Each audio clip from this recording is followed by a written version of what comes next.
దేవుడి వల్ల, దొర వల్ల. ఏందయ్యోరది?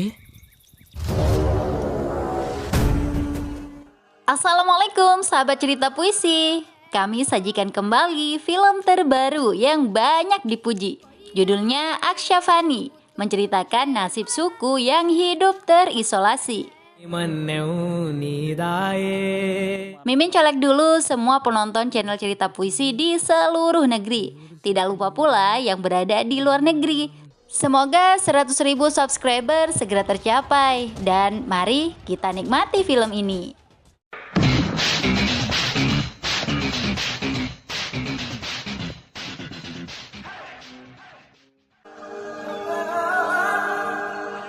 Di negara bagian Andhra Pradesh, India, ada suku primitif yang hidupnya benar-benar terisolasi dari dunia luar. Mereka tinggal di tengah hutan sejak beberapa generasi. Jangankan kecanggihan teknologi, ajaran agama saja tidak sampai pada mereka. Selama ini awan hingga batu disembah karena dianggap Tuhan. Anak-anak suku selalu menantikan hari ulang tahun Dora, orang yang dianggap penjelmaan Tuhan. Karena setiap ulang tahun, Dora akan membagikan permen. Salah satu anak suku, Gidadu, mengetahui hari ulang tahun Dora 4 hari lagi. Gida mengetahuinya dengan menghitung 365 lubang di dedaunan. Maklum, mereka tidak mengenal kalender tahunan seperti kita. Kehidupan masyarakat suku berada di bawah cengkraman Dora. Gida sendiri bekerja menggembalakan kambing milik Dora. Begitu pula masyarakat yang dewasa, bekerja untuk Dora di perkebunan. Mereka tidak tahu jika daun yang dipetik sebenarnya untuk narkotika. Algojo Dora, Sambadu selalu mengawasi pekerjaan mereka. Samba tidak segan-segan memukul hingga membunuh warga. Masyarakat suku dilarang keras melewati batas hutan yang telah ditentukan Dora. Orang luar juga tidak boleh masuk hutan. Apabila itu dilanggar, maka nyawa taruhannya.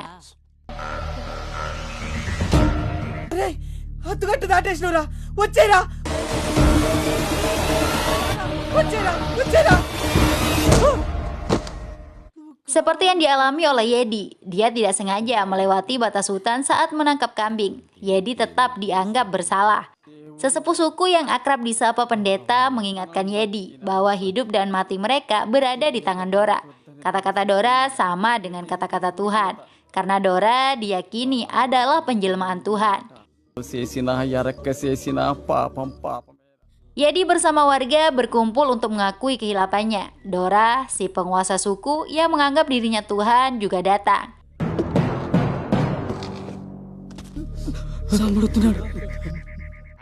Sesuai hukum adat, Yedi harus membasuh kaki Dora dengan darahnya sendiri. Tapi Yedi tidak mau karena dia merasa tidak bersalah. Benar atau salah, hanya Tuhan yang akan memutuskan, tegas Dora. దేవుడు చూసుకుంటాడు. Malamnya, Yedi tiba-tiba menghilang. Masyarakat suku yang berusaha mencari keberadaan Yedi justru melihat bintang kematian. Selama ini mereka meyakini jika orang yang melawan Tuhan atau Dora, maka nasibnya dibawa pergi oleh Tuhan dan menjadi bintang, alias tidak akan hidup lagi. Istri Yedi, Mangga, sangat terpukul suaminya dibawa pergi oleh Tuhan. Mangga memarahi batu yang disembah selama ini. Batu itu dinilai tidak bisa apa-apa, berbicara saja tidak mampu. Mangga yang kecewa dengan Tuhan lalu memilih bunuh diri. Derita masyarakat suku sama sekali tidak diketahui dunia. Dora sendiri bersama keluarganya ternyata tinggal di luar hutan. Hidupnya sangat mewah dan kaya raya. Siapapun tidak bisa memasuki hutan, termasuk pemerintah. Pernah ada petugas KPU datang untuk melakukan survei pemilih. Petugas tersebut ingin survei masuk ke hutan, karena selama ini survei selalu berhenti di rumah Dora. Sikap petugas sama sekali tidak menghormati Dora. Asisten Dora, Linggaya, mencoba menyogoknya agar tidak masuk hutan. Tapi ditolak mentah-mentah. Dora yang marah membunuh petugas KPU itu. Ditegaskan Dora tidak boleh siapapun yang masuk ke wilayah hutan. Bahkan Tuhan membutuhkan izin saya untuk masuk ke hutan, ucapnya sombong. Di luar hutan ada juga seorang guru, Chandram, yang hidup bersama anak dan istrinya. Anaknya sangat senang mendengar radio, terutama program bernama Akshafani. Chandram tidak suka melihat anaknya yang lebih sering mendengar radio dibandingkan membaca buku. డొక్కు రేడియో తీసేసి పుస్తకం చేతులు పట్టు. Chandram dipindah tugaskan ke kota. Kepala sekolah mengingatkan nantinya Chandram harus kembali untuk membantu pemilihan. Mengingat selama ini Chandram sering menjadi petugas pemilihan. Kalau di Indonesia seperti petugas KPPS lah guys. Pindah tugas ke kota membuat Chandram bahagia. Dia mengajak anak dan istrinya berkemas cepat untuk pergi. Radio anaknya dibuang oleh Chandram karena dianggap tidak berguna. Radio itu kemudian ditemukan oleh pemulung di tempat sampah. Ulang tahun ke-50 Dora tiba. Pemulung yang menemukan radio datang ke rumah Dora. Dia bertemu Linggaya untuk minta izin membawa permen ke hutan. Sudah menjadi pekerjaannya selama ini, membagikan permen ke anak-anak suku di hari ulang tahun Dora. Menurut Linggaya, Dora membagikan permen bukan karena dia baik, tapi hanya untuk tetap membuat suku berada di bawah cengkraman keluarga Dora. Anak-anak suku yang polos menyambut dengan sukacita acara pembagian permen kapas. Permen adalah makanan unik dan istimewa bagi mereka. Termasuk Gida, bocah yang sejak 4 hari lalu tidak sabar menunggu hari ulang tahun Dora.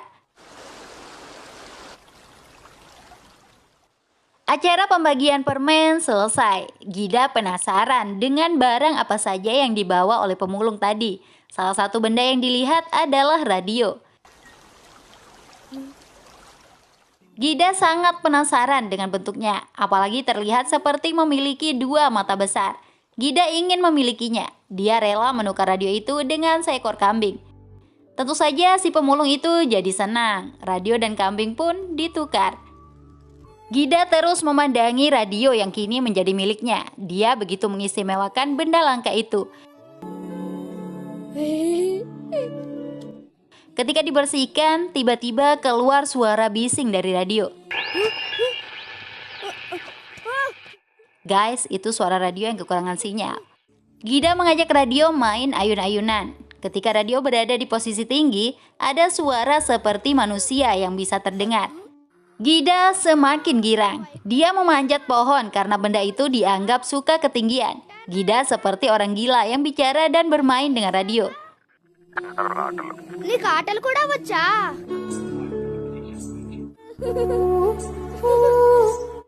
Hujan turun dari langit. Gida tidak ingin radionya kebasahan. Dia pun menaruh radio di lubang pepohonan, tempat batu yang dianggap Tuhan selama ini. Gida kemudian pulang ke rumah. Masalah besar sudah menunggunya. Kambing yang telah ditukar dengan radio adalah milik Dora. Gida melakukan kesalahan besar.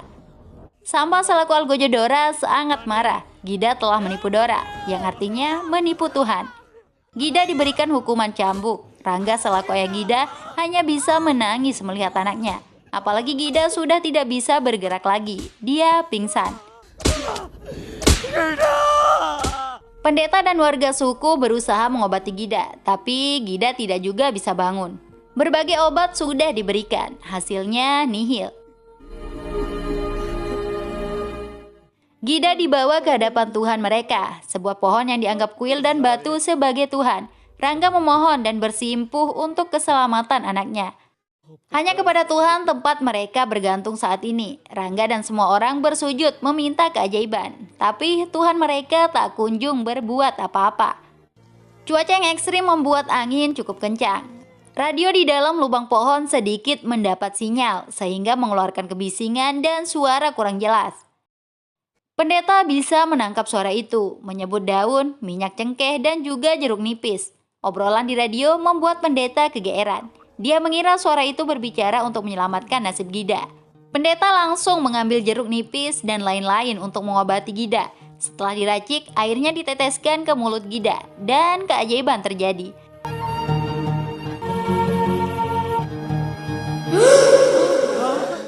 Entah kebetulan semata atau settingan sutradara, Gida selamat dari luka yang sudah diterima. Pendeta dan semua orang bingung dengan apa yang sebenarnya terjadi. Suara siapakah yang telah menyelamatkan Gida? Karena batu yang mereka anggap Tuhan ada di pendeta.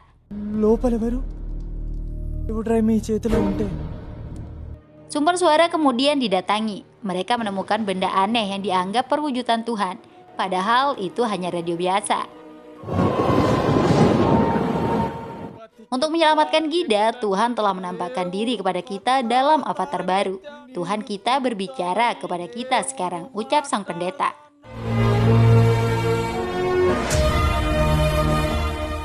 Sejak malam itu, benda yang sebenarnya bernama radio dianggap sebagai Tuhan. Kuil yang lebih bagus juga ingin dibangun agar Tuhan merasa nyaman. Mereka akan meminta izin kepada Dora. Dora sendiri bersama keluarganya tengah berjuang menyelamatkan anak mereka. Dora memiliki anak yang tak kunjung sembuh dari penyakit kuning. Dora akan melakukan apapun demi kesembuhan anaknya. Sudah banyak kambing yang dikorbankan untuk kesembuhan anaknya. Tapi tak kunjung ada hasil memuaskan. Dora berpikir sudah saatnya mengorbankan nyawa manusia untuk menyelamatkan nyawa anaknya. Pendeta bersama warga meminta izin kepada Dora untuk memperbaiki kuil. Tuhan baru mereka layak mendapatkan tempat istimewa. Karena bukan hanya bisa berbicara, tapi juga mampu memberi solusi dan menjawab masalah. Dora setuju saja. Dia bahkan akan menyumbangkan tiang upacara kuil. Tentu saja dia pura-pura baik karena akan mengorbankan seseorang demi kesembuhan anaknya. మన బిడ్డలు కూడా బాగుంటారు మనం బాగుంటాం. Terbukti tiang upacara yang akan disumbangkan hanya tiang besi biasa yang dicat warna emas. Warga suku sangat bahagia merenovasi kuil mereka. Tiang besi biasa mereka pikir benar-benar tiang emas upacara. Tapi yang tidak disadari Dora, tiang itu akan membuat radio bisa mendapatkan sinyal lebih baik. Dora dan asistennya Linggaya datang. Betapa kagetnya mereka. Benda yang dianggap Tuhan ternyata hanya sebuah radio. Kedua orang jahat itu tidak bisa menahan tawa. Mereka kemudian pergi sambil menertawakan Tuhan masyarakat suku. Dan kebetulan sekali kaki Dora tersandung. Radio yang sudah mendapatkan sinyal juga mengeluarkan suara. Anda akan membayar kejahatan Anda. Perhatikan bagaimana saya akan mengakhiri Anda. Ucap lirik lagu yang diputar di radio.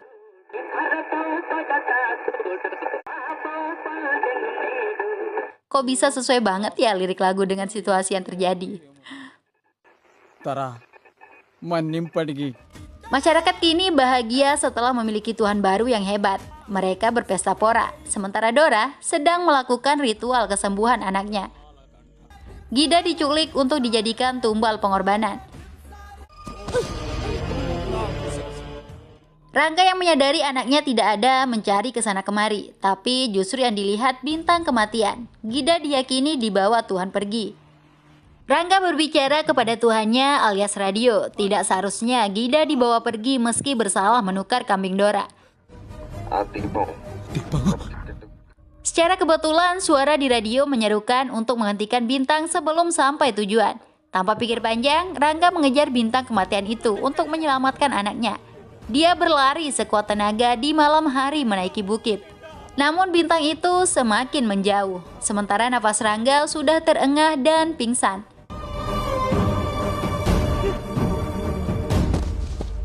Ketika Rangga tersadar, matahari sudah bersinar. Dia juga ternyata cukup jauh dari batas hutan.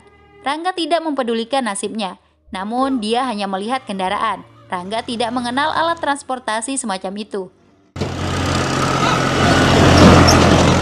Tidak lama Rangga juga melihat sebuah mobil kecelakaan. Orang di dalam mobil adalah Guru Chandram dan temannya, Srinu. Kondisi Srinu cukup parah, sementara di wilayah itu tidak ada rumah sakit. Rangga membawa mereka ke tempatnya untuk diobati. Setelah terbangun, Chandram cukup kaget melihat sekitarnya. Dia tidak menyangka akan berada di tempat yang begitu primitif. Bukan hanya Chandram yang kebingungan, warga suku juga mengalami hal yang sama. Karena untuk pertama kalinya mereka kedatangan orang dari luar hutan. Untuk menentukan nasib Chandram, apakah akan disuruh pergi atau tidak, pendeta akan bertanya kepada Tuhan. Mengingat jika Dora mengetahui ada orang luar yang datang bisa menjadi masalah besar. Chandram semakin dibuat bingung karena Tuhan diklaim bisa berbicara. Kebingungannya berubah menjadi rasa kaget dan tidak percaya ketika melihat langsung Tuhan yang disembah oleh masyarakat suku. Bagaimana tidak, Tuhan mereka adalah radio milik anaknya yang dibuang sendiri oleh Chandram. Suara dari radio pun terdengar, ada ucapan kerabat yang diartikan Chandram harus diperlakukan seperti kerabat atau keluarga. Chandram kemudian diperlakukan dengan baik. Chandram menceritakan kepada pendeta bahwa dia dan Srinu dalam perjalanan untuk tugas pemilihan saat kecelakaan. Chandram juga berbicara jujur dengan pendeta bahwa benda di kuil yang dianggap Tuhan adalah radio. Benda tersebut dibuat oleh manusia. Pendeta tetap tenang mendengar Chandram. Imannya sama sekali tidak goyah ketika Tuhannya disebut dibuat oleh manusia. Bagaimana bentuk Tuhan Anda di kuil? Siapa yang membuatnya? Tanya pendeta membuat Chandram terdiam. Sebagai guru, Chandram sangat prihatin melihat orang-orang suku yang menganggap radio sebagai Tuhan. Belum lagi masalah bintang kematian. Chandram menjadi semakin penasaran. Dia menemukan tanaman yang selama ini dianggap pala, ternyata narkoba. Penyiksaan yang dilakukan anak buah Dora juga dilihat. Chandram meyakini bintang kematian yang dianggap perbuatan Tuhan sebenarnya perbuatan seseorang. Hal positif yang terjadi sejak radio menjadi Tuhan adalah masyarakat suku mulai tidak terlalu mengagungkan Dora. Dampaknya Dora menjadi marah dan ingin membunuh pendeta. Chandram yang sejak tadi mengintip menghentikan kekejaman Dora. Secara lantang, Chandram juga menyebut Dora bukan Tuhan. Dia adalah iblis yang menyamar sebagai Tuhan. Hari ini dia memukul pendeta. Bagaimana mungkin dia akan melindungi kalian? Orang ini hanya mengambil keuntungan dari penderitaan kalian, ungkap Chandram. Disampaikan juga jika tanaman yang selama ini dianggap pala sebenarnya narkotika. Adanya bintang kematian bukan Tuhan yang membawa warga pergi, tapi dibunuh oleh Dora. Dora tentu saja membantah. Dora beralasan memukul pendeta karena Tuhan telah dibuat marah. Penyebabnya ada orang asing yang masuk dan tinggal. Dora meminta agar orang asing segera diusir pergi. Tidak ada pilihan lain bagi masyarakat suku. Chandram dan Srinu disuruh pergi. Dalam perjalanan, Chandram dan Srinu dipukul dan dibawa ke hadapan Dora. Saat itulah Dora mengakui semua ucapan Chandram benar adanya. Tapi masyarakat suku sudah mempercayainya. Mereka memang orang-orang bodoh. Dora kemudian perintahkan anak buahnya untuk membunuh Chandram dan Srinu. Masyarakat suku kembali melihat bintang kematian. Mereka yakin Tuhan membawa orang asing yang berani menentang Dora.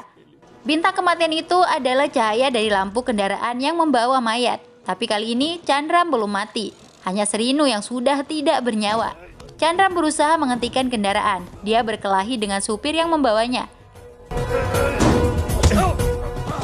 Chandram berhasil memenangkan pertarungan. Kendaraan yang membawanya berjalan mundur alias kembali. Masyarakat suku sangat kaget melihat fenomena bintang kematian kembali. Ini peristiwa langka yang tidak pernah terjadi sebelumnya. Selanjutnya, Chandram berjalan menemui masyarakat suku lagi. Dia sampai di pagi hari dalam kondisi terluka dan pingsan. Masyarakat suku heran melihat Chandram memiliki banyak luka dan berdarah. Pendeta juga menanyakan siapa Chandram sebenarnya, karena hanya dia yang bisa kembali. Hanya Chandram yang masih hidup setelah melawan Dora. Tapi Chandram hanya diam tanpa bicara apapun. Diamnya Chandram karena dia menyadari apapun yang dikatakan tidak akan dipercayai. Chandram kemudian ikut berbicara dengan radio, benda yang dianggap Tuhan oleh masyarakat suku. Radio yang dulu dia buang itu kini sudah menjadi Tuhan. Chandram memohon kepada radio agar diberikan jalan untuk membongkar kebusukan Dora. Tepat sekali. Saat itu, di radio akan segera memulai program acara Akshafani. Chandram langsung mengumpulkan semua masyarakat suku.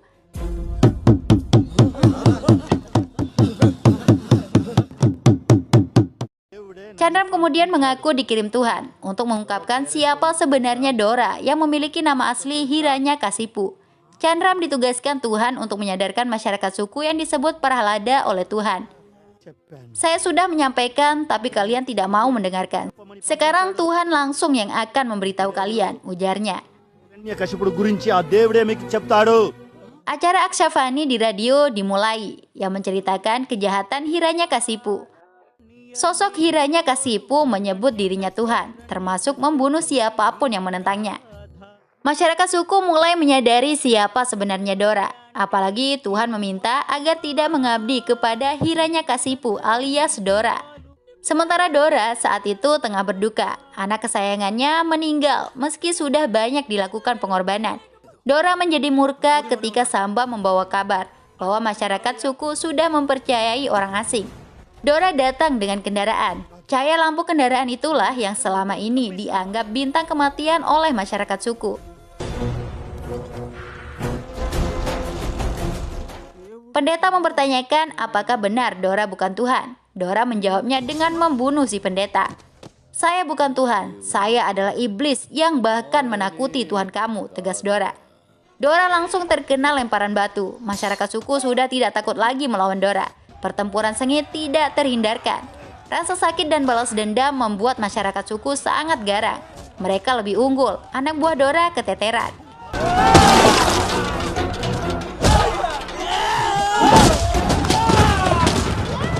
Melihat itu, Dora memerintahkan Samba untuk membunuh Tuhan masyarakat suku. Radio harus dihancurkan agar keberanian mereka mati. Samba bergerak cepat, Chandram berusaha menghalangi, tapi dia dikalahkan.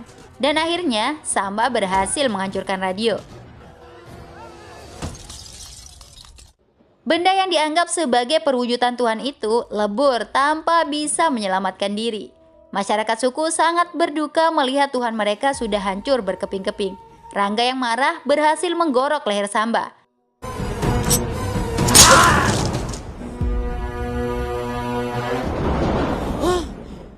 Dora menebas punggung Rangga. Dora mengolok-olok masyarakat suku yang menganggap radio sebagai Tuhan. Tuhan mereka dianggap sangat lemah. Dora sesumbar menantang Tuhan dan meminta Tuhan segera keluar menampakkan diri.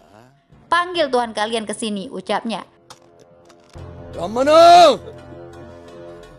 Dora terus saja menantang Tuhan dan saat itu petir muncul begitu keras menyambar tiang besi, lalu menyambar pedang di tangan Dora. Saat itu pula Dora langsung ambruk karena terkena sengatan petir. Dia meninggal.